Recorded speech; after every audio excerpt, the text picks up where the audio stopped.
le Saint Évangile. Et à tous. Et à ton esprit. Lecture du Saint Évangile selon Saint Luc.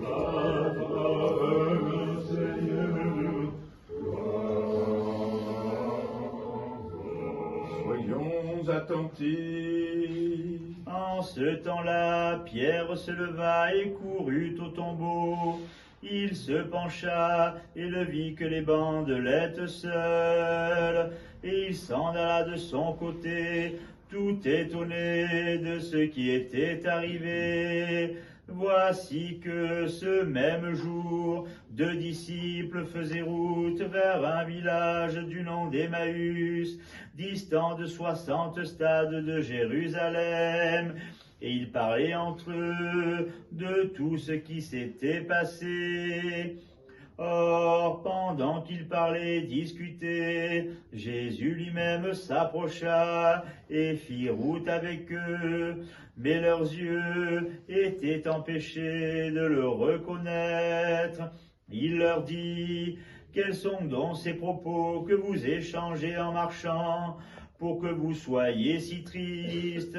L'un d'eux, nommé Cléopas, lui répondit: es-tu le seul habitant de Jérusalem à ne pas savoir ce qui s'est passé ces jours-ci?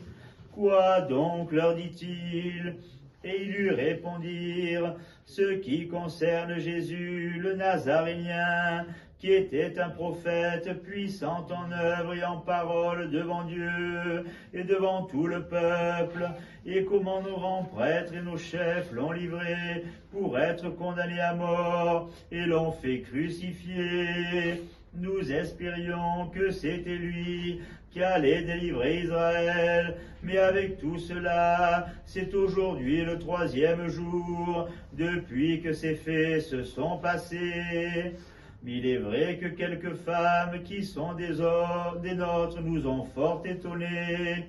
S'étant rendues le grand matin au tombeau, et n'ayant pas trouvé son corps, elles sont venues dire qu'elles ont eu la vision d'anges qui le disent vivant. Quelques-uns des nôtres sont allés au tombeau et ont tout trouvé tel que les femmes l'avaient décrit, mais lui, ils ne l'ont pas vu. Il leur dit alors: ô cœur sans intelligence, lent à croire tout ce qu'ont annoncé les prophètes, ne fallait-il pas que le Christ souffrit cela pour entrer dans sa gloire? Et commençant par Moïse et tous les prophètes, il leur interpréta dans toutes les Écritures ce qui le concernait. Ils s'approchèrent du village où ils allaient, et lui fit semblant d'aller plus loin. Mais ils le pressèrent en disant: reste avec nous, car le soir approche, le jour est sur son déclin. Il entra pour rester avec eux.